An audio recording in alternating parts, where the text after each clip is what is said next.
اللي انت شايفه بعينيك ده مش موقع تصوير فيلم ولا مسلسل ولا حتى حادثة ولا حريقة عابرة.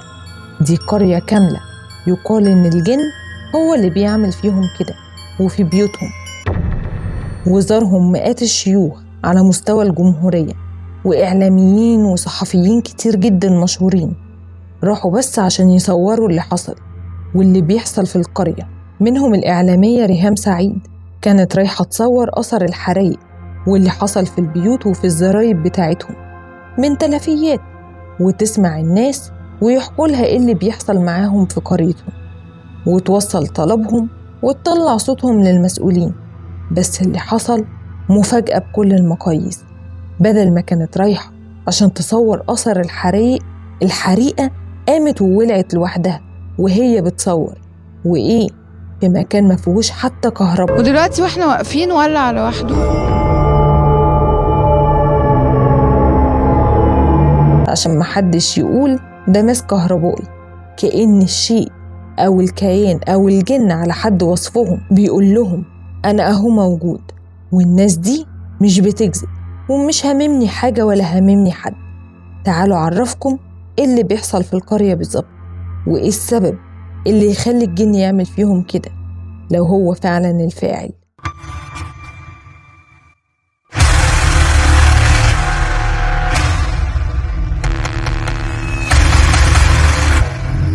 حكايتنا النهاردة في قرية الترمسة في محافظة قنا. الموضوع بدأ لما البيوت بتاعت أهالي القرية بدأ يحصل فيها حرايق، بيت ورا التاني ورا التالت، بدون أي سبب أو أي مصدر يخلي حريقة تقوم.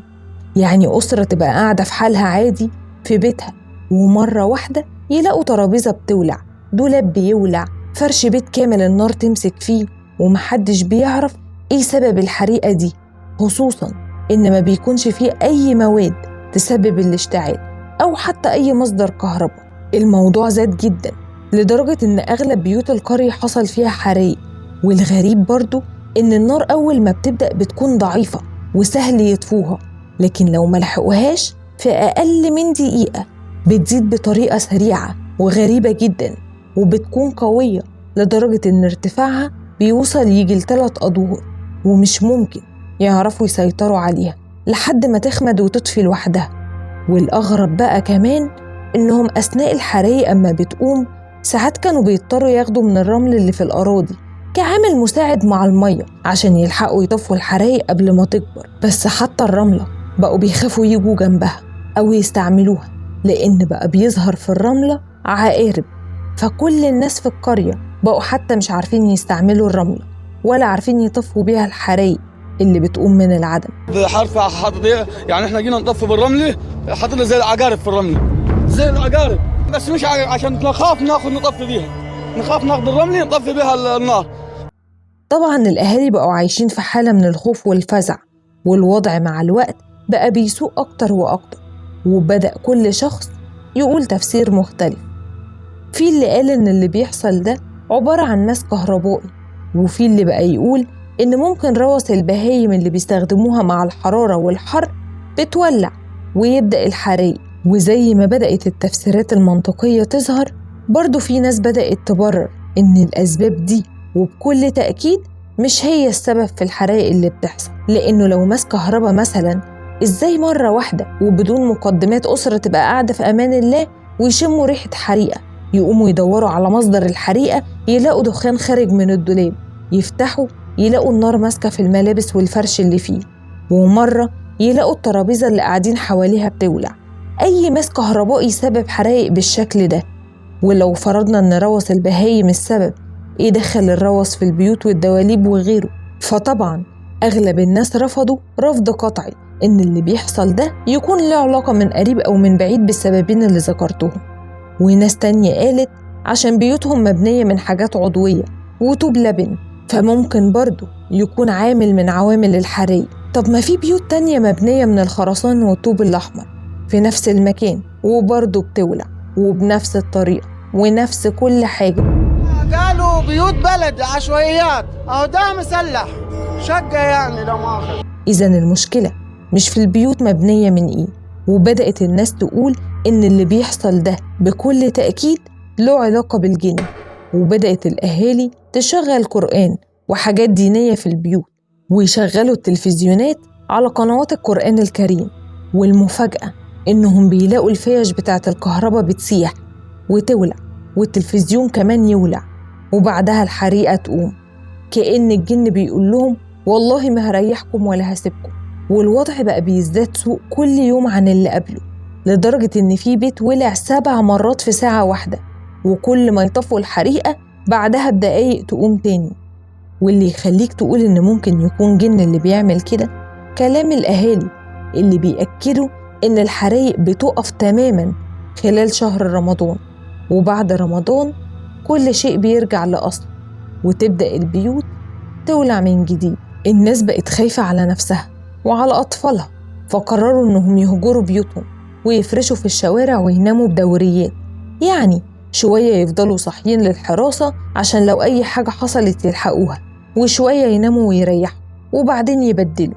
بس طبعا الوضع صعب عليهم، بهدلة، ولا عاوزين احنا فلوس، ولا عاوزين غلة، ولا عاوزين دقيق، ولا عاوزين حاجة خالص. عاوزين حد ينقذ الناس دول، يجيبوا شيخ يتصرفوا في شيخ. خصوصا كمان إن أغلب البيوت بدائية جدا ومبنية من الطوب اللبن، وكتر الحرايق والمية اللي بيستخدموها عشان يطفوا النار البيوت كمان بقت قايلة للسقوط، يعني خراب من كل ناحية. وبسبب كده بدأوا يبعتوا استغاثات لأي مسؤول عشان ينجدهم، وبدأ كمان يطلبوا من الأزهر بالتدخل وإنه يبعت لهم شيخ يمكن يقدر يحل الوضع اللي هم فيه. وطبعا الدجالين مش هيلاقوا فرصة أحسن من كده عشان يستغلوا الناس اللي مستنية قشاية تتعلق فيها. وبدأ هم كمان يروحوا للسكان ويفهموهم إن الموضوع سهل ومفيش أبسط منه، ويوعدوهم إنهم هيحلوا الموضوع وإنهم هيقدروا يوقفوا الحرايق، بس طبعا بمقابل مادي. وفعلا الأهالي بدأوا يجمعوا في فلوس ويدوها للدجالين، مرة دجال يقول لهم عايز 5000، واللي يقول عايز 10، واللي عايز 30، وكانوا للأسف بيجمعوا الفلوس ويدفعوها. وكل اللي الدجالين كانوا بيعملوه إنهم يكتبوا لهم على قطع ورق شوية حروف بالمشقلب على شوية طلاسم ويدوها للأهالي عشان يعلقوها جوه البيت، وقال يعني شوية الورق ده هو اللي هيحميهم وهيوقف الحرايق. لكن طبعا كل ده كان دون أي جدوى، والوضع كما هو عليه، لحد ما وصل عدد البيوت اللي ولعت ل 22 بيت، منهم حوالي 4 أو 5 بيوت اتدمروا نهائياً وبقوا ما ينفعش حد يعيش فيهم. والأغرب برضو إن ال 22 بيت موجودين في نفس الصف في القرية، يعني في مكان محدد. ومن كتر استغاثات الأهالي اللي بقوا واقفين عاجزين عن اللي بيحصل معاهم، جات لهم لجنة للمعاينة من جنوب الوادي، وراح معاها سيادة المحافظ. واللجنة اللي جات قالت إن ده أكيد ماس كهربائي، على الرغم من إن في بيوت ولعت مش واصل لها كهرباء أساساً. وفي بيت من البيوت في أوضة فيها دولاب، الدولاب نفسه ما ولعش، لكن الهدوم اللي جوه هي اللي ولعت وعملت هبو أسود بقى طالع على الدولاب. انت شايف الحاجات مش ولع عادي يعني، والحاجات اللي جوه الدولاب هي اللي ولع، مش الدولاب نفسه اللي مولع، يعني الهدوم اللي جوه هي اللي ولعت. وبيت تاني صحابه كانوا قاعدين على السرير، ومرة واحدة لقوا المرتبة النار مسكت فيها وبتولع. وبيت تالت صاحبه شايل العفش كله وحطه في أوضة في المنور وقافل عليه، لقى مرة واحدة العفش كله بيولع والنار ماسكة فيه، ومن شدتها وصلت لحد الدور التالت.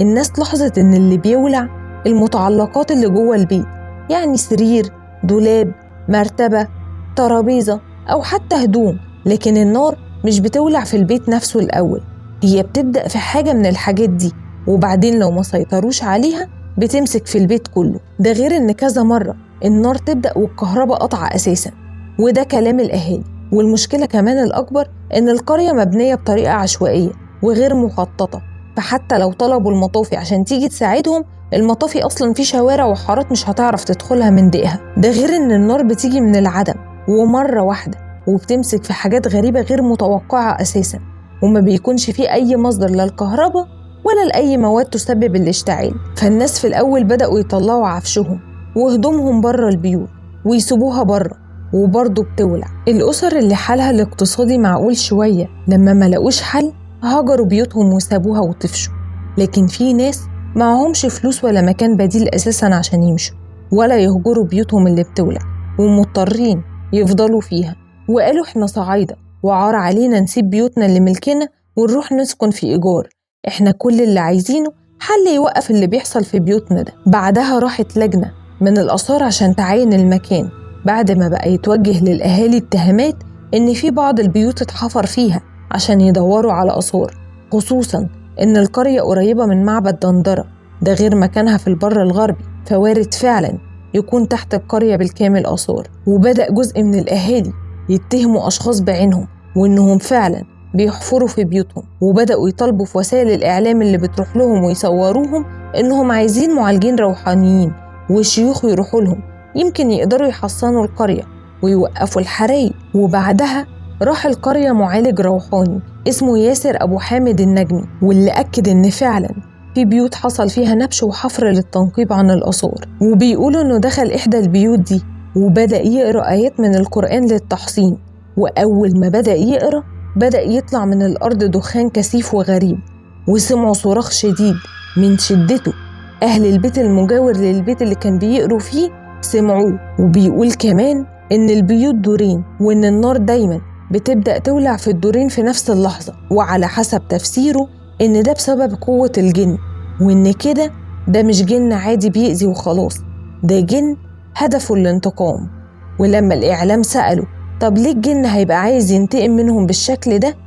قال إن ده بسبب نبش الأهالي المقابر الفراعنة، والأهالي عارفين كويس جدا إن اللي بيعملوه ده غلط كبير. وبيقول كمان على فكرة مش كل البيوت اللي ولعت أصحابها نباشين قبور، لكن السيئة تعم. وبيقول كمان إن الأهالي عارفة كويس الشخص اللي نقب عن الآثار، والشخص ده استدعى شيوخ عشان يساعدوه في فتح الأماكن اللي كان بينقب فيها. وبيقول المكان اللي نقبوا فيه بتحرسه طائفة من الجن المجوسي اللي بيعبدوا النار، وإن الشخص اللي بينقب ده اكتشف المكان لكنه معرفش يخرج الآثار بسبب قوة الجن وضعف الشيوخ اللي كانت معاه، ومن وقتها الجن بينتقم عشان نبشوا في مكانه وهم اللي بدأوا.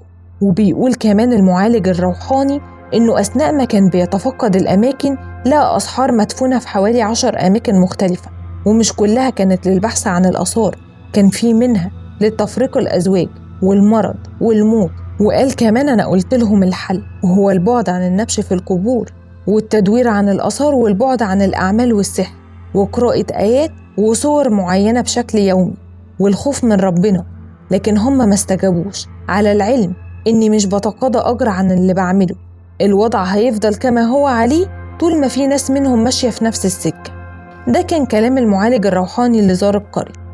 الناس اللي في القرية كلهم بيأكدوا إن اللي بيحصل ده هو فعلا المسؤول عنه الجن، لأنها كلها حاجات خارقة للطبيعة. لكن في ناس بتقول مفيش تنقيب بيحصل عن الآثار، وناس تانية بتقول إنه بيحصل فعلا لكن محدش عارف الحقيقة فين. لكن الواقع اللي بيحصل واللي محدش يقدر يكذبه إن فعلا في حرائق بتقوم ملهاش مصدر بداية. وحتى لو في تنقيب عن الآثار، طب ما في قرى كتير جدا بيحصل فيها تنقيب عن الآثار، اشمعنى الكلام ده بيحصل بس في قرية الترمسة؟ وبعد فترة من الأحداث دي قرر المعالج الدكتور علاء حسنين إنه يزور قرية الترمسة، وأكد هو كمان إن الجن هو اللي بيعمل كده، والدليل إن العقارب دايما بتظهر في الأماكن اللي بتولع، لكنها مش موجودة في القرية كلها، بتظهر بس في الأماكن اللي فيها حريقة عشان الأهالي ما يعرفوش يستعملوا الرملة ويطفوا النار.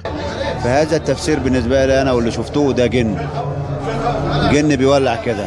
ودخل إحدى البيوت اللي ولعت وجاب شوية مناديل وكتب عليها شوية حروف متفرقة واداهم لصاحب البيت وقال له إنه يوزعهم في الأركان بتاعة البيت.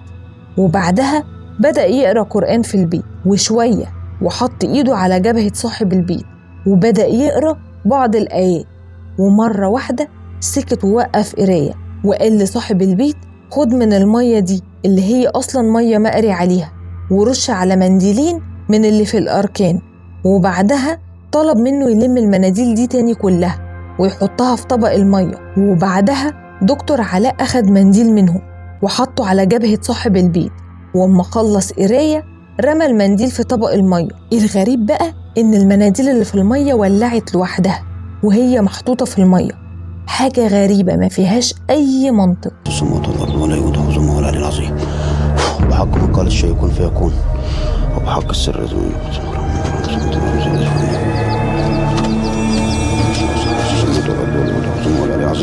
بحق من قال السماوات والأرض يأتيها ونقرا قالت حين رب العالمين. الله أكبر. وقرر نفس اللي عمله ده في البيوت اللي ولعت كلها واللي بتحصل فيها الحريق، وقال إنه ما يقدرش يولع في الجن مرة واحدة. هو كده عطاهم مهلة 5 أيام، والمفروض إنه يديهم مهلة مرتين، والتالتة بيولع فيهم كلهم.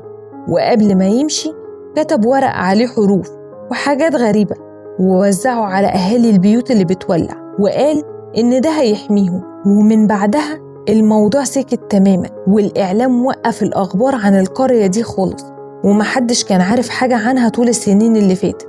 والله أعلم الموضوع خلص ولا لسه هناك. لكن تحديدا في شهر 3 اللي فات في جريدة نشرت وقالت إن فعلا الموضوع كان خلص، لكنه رجع يحصل تاني بس بحاجات جديدة وغريبة. منها الأكل بيختفي والنار بتقوم تاني، لكن المرة دي في 5 بيوت بس. والله أعلم إيه اللي بيحصل دلوقتي في القرية. فياريت لو حد من المتابعين من هناك أو يعرف حد من هناك يكتبولنا في الكومنتات ويعرفونا إيه اللي بيحصل بالظبط دلوقتي هناك. يا ترى الموضوع خلص فعلا ولا لسه ليه تكملة؟ ولو الحلقة عجبتكم اعملوا لايك وشيروا الفيديو لأصحابكم، وهستنى رأيكم في الكومنتات. تفتكروا إيه اللي بيحصل في القرية بالظبط؟ وإيه سبب الحرائق؟ يا ترى الجن فعلا ولا إيه بالظبط؟ واستنوني في حكاية جديدة من حكاوي تيا. أشكركم على المتابعة ودمتم بخير.